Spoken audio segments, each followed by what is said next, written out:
네, 호남권 공동행동 기획실장 맡고 있는 김용국입니다.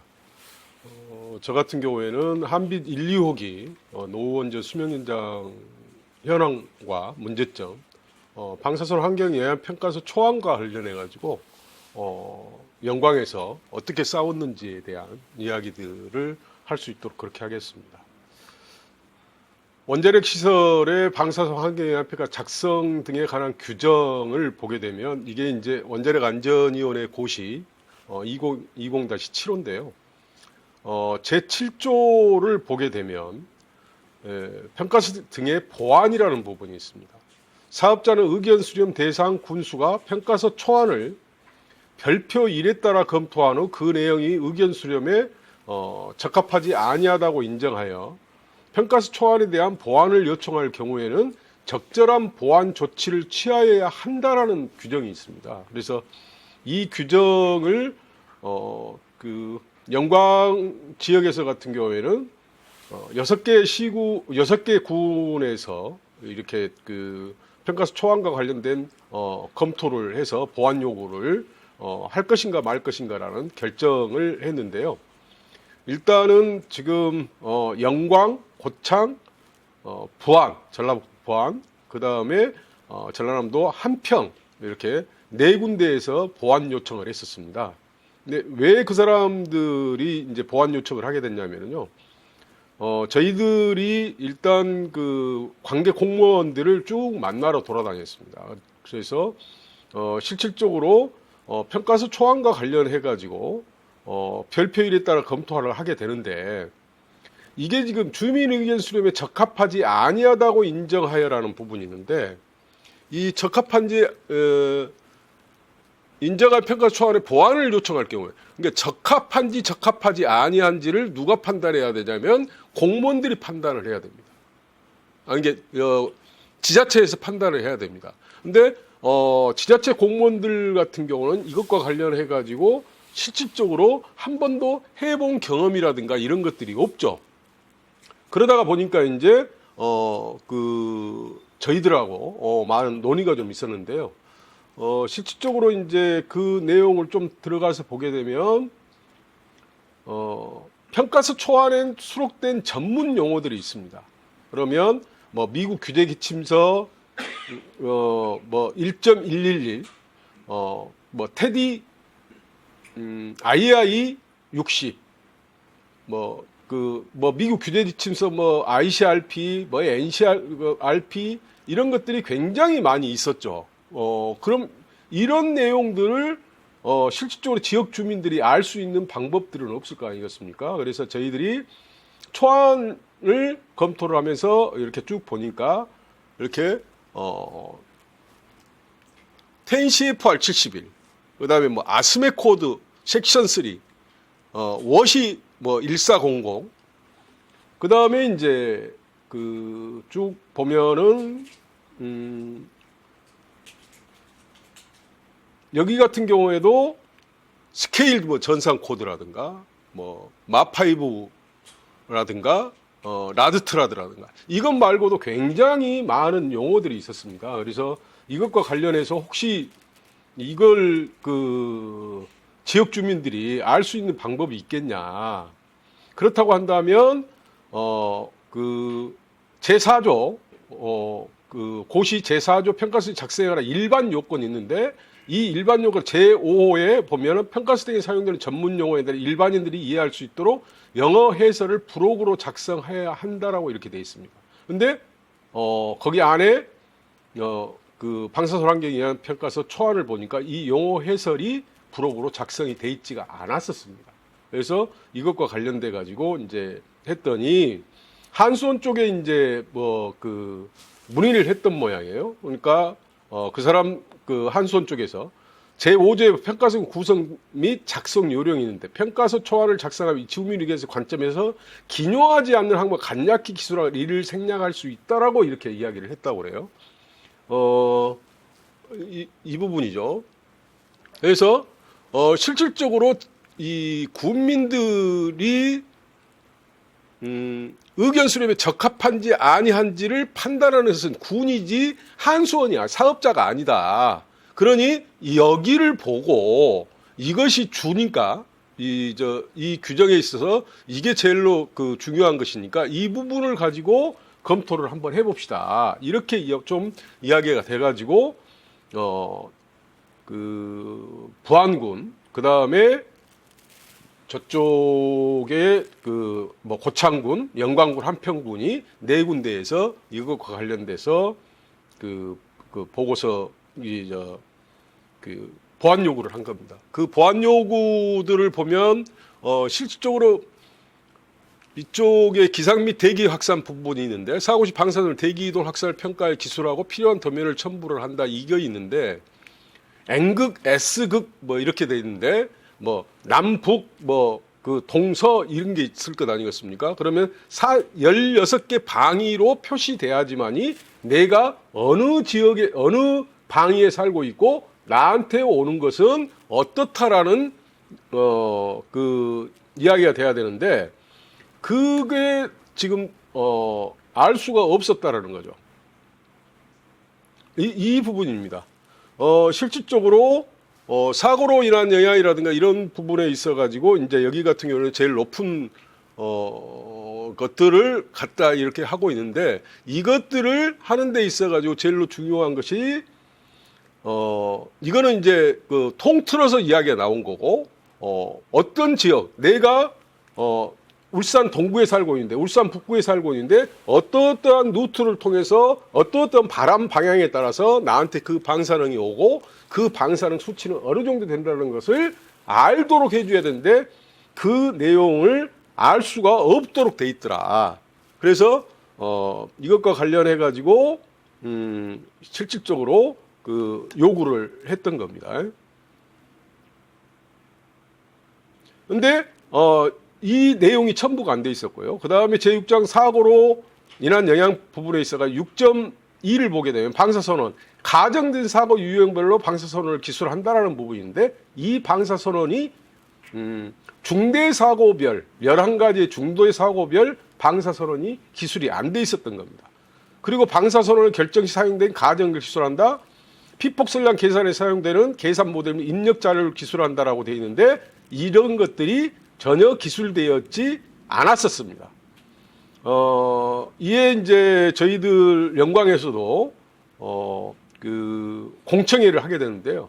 공청회 석상에서 그쪽 전문가한테 가정된 사고 유형별 방사선언을 왜 기술을 안 했냐, 도대체 어디에 있는 거냐라고 이야기를 하니까 그 사람들이 그 방사선언이 기술이 안 돼 있다라고 이야기를 했습니다. 그리고 방사를 뭐 이런 내용들이 있는데 그 이게 이제 굉장히 이제 중요한 부분이 어떤 거냐면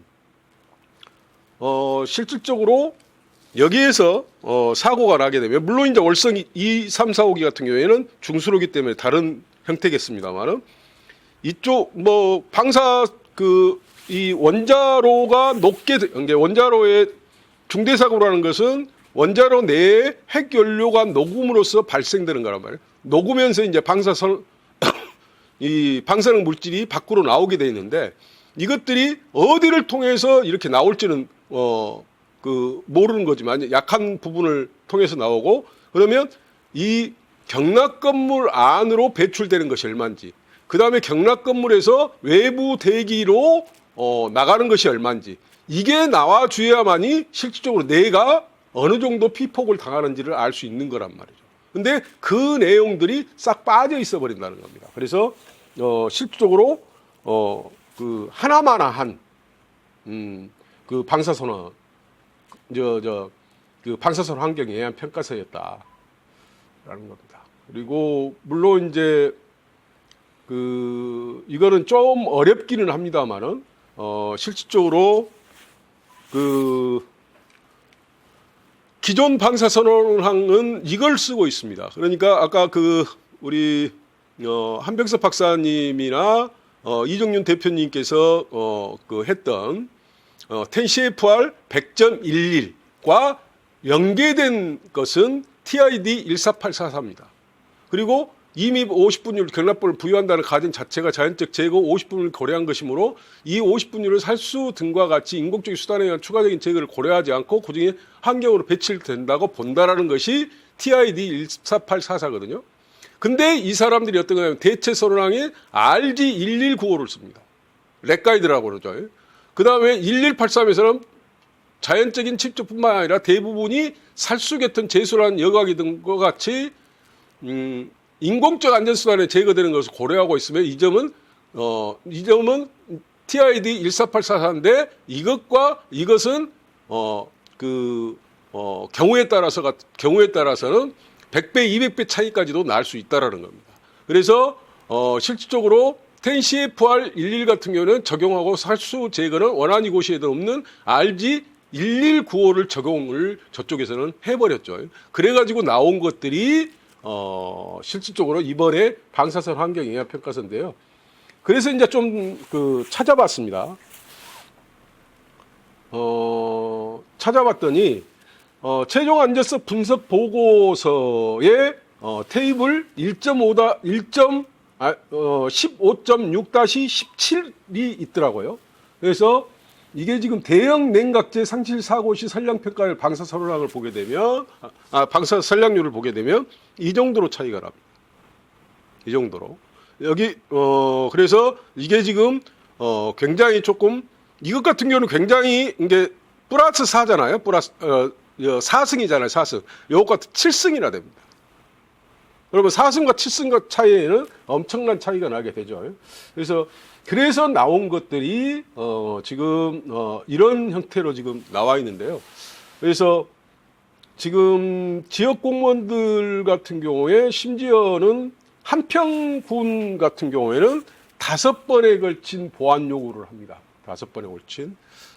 그래서 그리고 이제 뭐 실질적으로 뭐 산업부라든가 여러 군데에서 압력이 왔던 모양이에요. 그럼에도 불구하고 실질적으로 우리 지자체의 권한을 중앙 정부가 건드릴 수 없는 것 아니냐. 그다음에 사업자 당신들도 그냥 우리의 권한을 우리는 그대로 행사할 테니까 뭐 가능하게 되면 뭐 행정 소송이라든가 이런 것들을 통해서 그쪽에서 이기게 되면 우리는 그거에 의해서 따르겠다라는 그런 확실한 입장을 한평군 같은 경우는 끝까지 견지를 했었습니다. 그럼에도 불구하고 이제 뭐 어떻게 됐든지 간에 정치적인 어떤 이런 것들 때문에 그냥 진행돼 버린 건데요. 실적으로 좀 그런 내용들이 있고 그렇습니다. 그래서 지금 저쪽에 이제 뭐 영광 같은 경우 한빛 핵발전소 같은 경우에 조금 중간에 어떤 형태가 좀 있었냐면요. 한국수력원자력이 4개 지자체를 상대로 해서 행정소송을 합니다. 영광군, 한평군, 전북 고창군, 부안군 이렇게 4군데를 하는데요. 거기에 보시면 이제 소장 제출일이 2024년 1월 16일입니다. 이제 왜 이것이 됐냐면 여기에서 좀 잘 알아야 될 필요가 있는 게요. 보안 요구를 하면 그쪽에서 바로 그 다음날 답변이 왔었거든요. 그 다음날 답변이 왔었는데 10월 19일 날 한수원한테 작년도요. 그 보안 요구를 했는데 바로 그 다음날 20일 날 왔습니다. 그러면서 자기들은 다 잘 돼 있다라고 이제 이렇게 이야기를 했었는데 그리고 이제 별표 뭐 이랬다는 기념화재 항목 관련 기술할 수 있다, 이를 생략할 수 있다는 조항과 전문 용어에는 동영상, 웹툰, 설명자 등이 있다는 이유를 들어서 평가서 보완을 거부하고 지자체를 갑박하고 주민의 강행을 이렇게 좀 유도를 했는데요. 왜 영광은 한 번 하고, 그 다음에 한평이 5번, 부안이 4번, 고창이 3번 했었습니다. 근데 이쪽 같은 경우에는 다 견딜 수가 있었죠. 왜? 보안 요구를 하고 난 다음에 그쪽에서 답변이 오면 14일 이내에 계속 공방을 했습니다. 계속적으로. 공방을 하다 보니까 저쪽에서 걸 수 있는 방법이 없잖아요. 근데 영광 같은 경우에는 한 번만 하고 그 보안 요구를 추가적으로 하지 않아 버렸거든요. 그러니까 어떤 게 있냐면 계속적으로 그 두 가지 방법이 있는데, 보안 요구를 해서 답변이 오면 재보안 요구를 하든지 그러면 초안을 공람하든지 둘 중에 한 가지를 골랐어야 되는데, 영광군에서는 초안 공람도 하지 않고 이 보안 요구도 하지 않은, 이러다 보니까 행정소송에서 행정소송을 하게 되면 그대로 지게 돼 있거든요. 그러다 보니까 영광군에서 먼저 해버리게 된 거고, 그 다음에 이제 고창이라든가 부안이라든가는 영광에서 하는데 뭐 우리가 뭐 버텨야 될 이유는 별로 없는 거 아니냐 하면서 이 고창과 부안이 공람을 했고, 한편 같은 경우는 끝까지 이제 버텼던 이런 것들도 있고 그렇습니다만, 이쪽에서 같은 경우에도 그런 절차에 대한 부분만 정확한 행정 절차만 정확하게 지킨다고 하면 실질적으로 이 보안을 하든지 그러면 수명 연장을 하지 말든지 둘 중에 하나로 결론 지어질 수 있다라는 겁니다. 그래서 이것과 관련돼서는 쭉 저도 이쪽에 계속 다니면서 보고서 초안 검토를 하고 그 다음에 행정적으로는 좀 어떻게 했으면 좋겠는지에 대한 것을 영광의 사례를 들어가면서 계속적으로 이야기해 드릴 수 있도록 그렇게 하겠습니다. 그리고 지금 사고 관리 계획서와 관련해 가지고 우리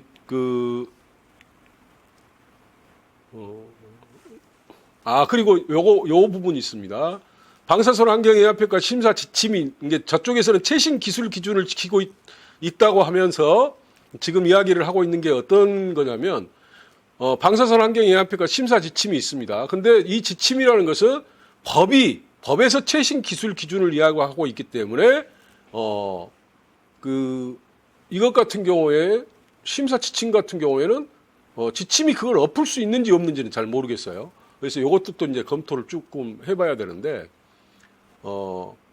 뉴렉 1555를 하면서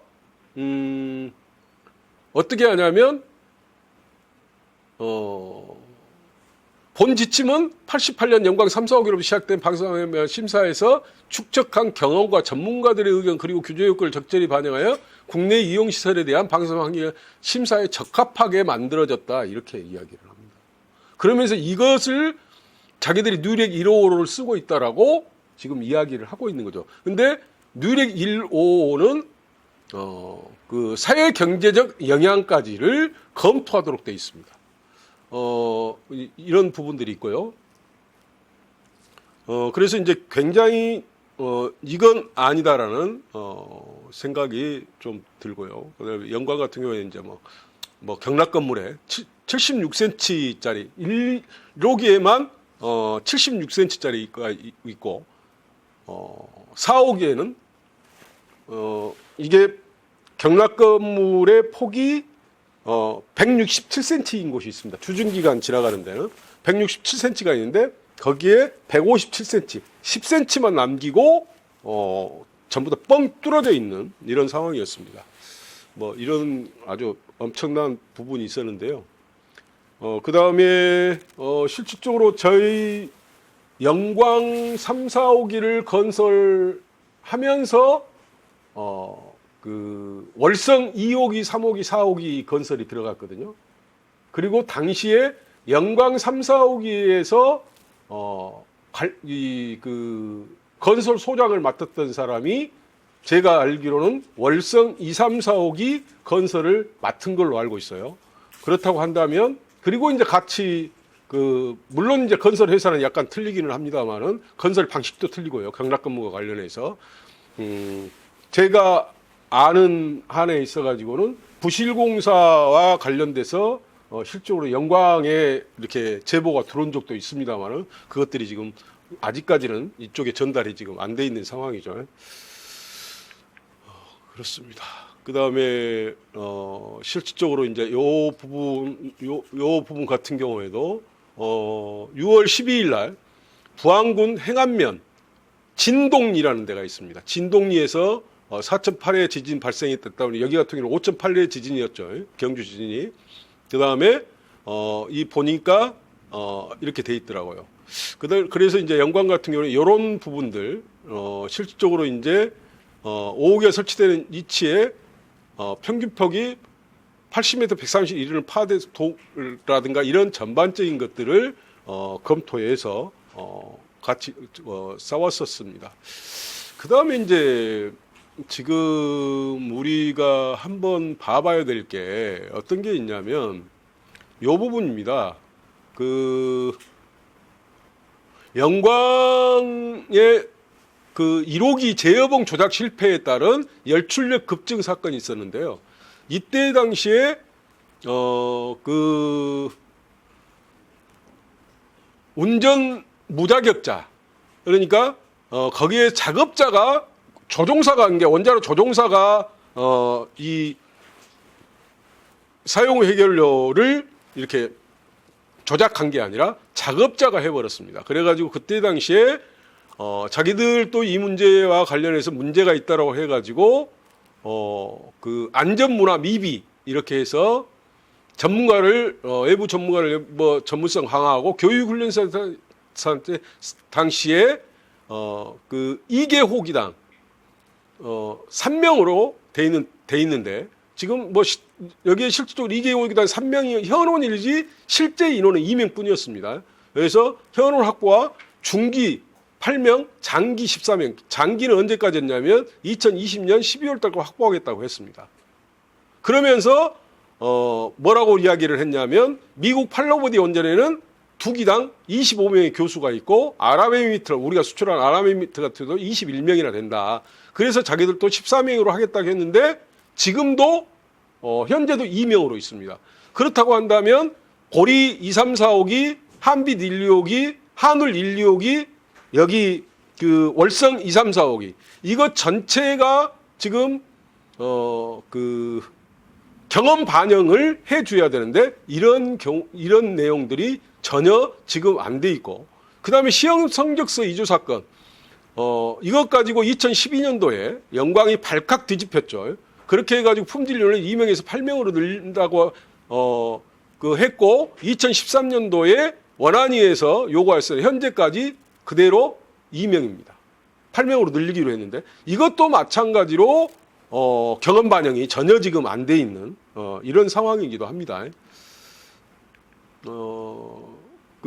그리고 이제 이런 부분들 관련해 가지고도 마찬가지로 품질의 문제거든요. 이런 것들이 품질의 문제로 해서 이런 사건들이 일어나고 있었습니다만은 지금 뭐 전혀 이런 내용들이 지켜지지 않고 있다라는 겁니다. 그래서 지금 뭐 제일 중요한 부분은 어떻게 됐든지 간에 윤석열 정권이 뭐 그 내란죄 어떻게 됐든 해서 지금 탄핵이 돼 있는 상황입니다. 그렇다고 한다면 그 이 윤석열 정권에서 쌓아놓은 똥을 어떻게 됐든지 간에 이게 지금 울산 사람들, 영광 사람들, 부산 사람들이 다 짊어지고 가게끔 이렇게 돼 있는데 그 뭐 똥을 싸는 것은 쉽지만 그걸 또 치우는 것은 굉장히 어려운 이렇게 상황입니다. 그래서 같이 이렇게 영광에서도 열심히 돕겠습니다. 그래서 울산, 부산, 뭐 경주, 포항 이렇게 같이 해서 싸울 수 있었으면 좋겠습니다. 그리고 지금 마지막으로 조금 해드리고 싶은 이야기가 어떤 거냐면 주민 보호 조치가 방사능 방제 부분만 있는 건 아닙니다. 만약에 사고가 일어나고 난 이후에 그러면 우리가 여기에서 살고 있는 사람들이 전부 다 대피할 수 있는 대피로가 돼 있냐. 그리고 이게 사고가 나게 되면 바로 그 우리한테 방사능이 피폭이 되게 될 건데 그 방사능 피폭이 되게 됐을 때 치료는 가능한 거냐.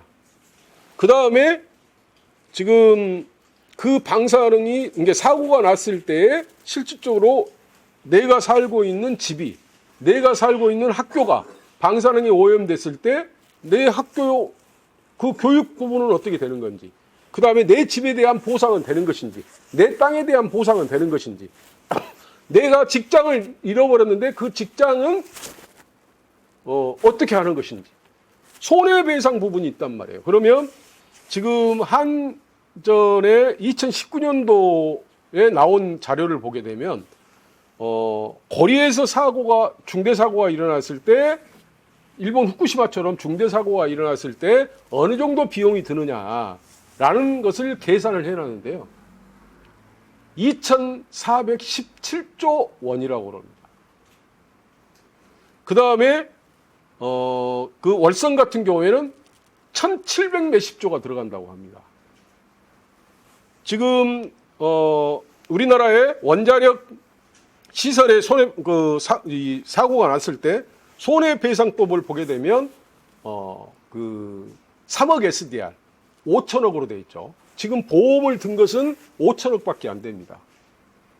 그렇다고 한다면 나머지 돈은 정부가 이렇게 이제 내놔야 되는데, 정부가 과연 실질적으로 이 고리나 월성에 사고가 나가지고 우리나라의 중화학, 중공업들, 자동차, 선박, 그 다음에 석유화, 조선, 이런 것들이 전부 다 가버린 상황에서 과연 우리나라가 제대로 설지 안 설지도 모르는 상황에서 2,400조나 들여가지고, 우리나라 예산의 몇 배죠? 4배. 4배가 조금 못 되는 금액이지 않습니까? 그 돈을 들여가지고 지역 주민들한테 보상을 해줄 수 있을까요, 과연? 그렇다고 한다면 정부가 제일 먼저 나서서 원자력 안전과 관련된 그것을 정확하게 이렇게 해내고 세밀하게 이렇게 해야 되는데, 오히려 정부가 나서서 지금 원전을 강력하게 추진하는 어떤 이런 상황이 놓이게 된 것은 과연 이 나라가 온전히 가려고 하는 것인지에 대한 부분이 있고요. 지금 정치권에서 이 수명인장이라든가 핵발전소 신규 추진이라든가, 그 다음에 고준위 핵폐기물 관련해 가지고 어떠한 그 뚜렷한 대책들을 내놓는 게 아닌 이런 상황에서 수명연장만 밀어붙인다고 한다면, 이것은 지역 주민들이 그 피해를 고스란히 보라는 이야기와 같기 때문에 어떻게 됐든지 간에 이것은 굉장히 큰 문제가 아닌가라는 생각이 듭니다. 다시 한번 말씀드립니다. 이쪽에 영광에서 먼저 싸워서 이 방사선 환경 영향 평가서 초안이라든가 그 관련 부분에 대한 여러 가지 내용들을 파악하고 있는데, 울산에서 여러분들이 싸우는 데 있어 가지고 최대한 많은 도움을 드릴 수 있도록 그렇게 하겠습니다. 이상입니다.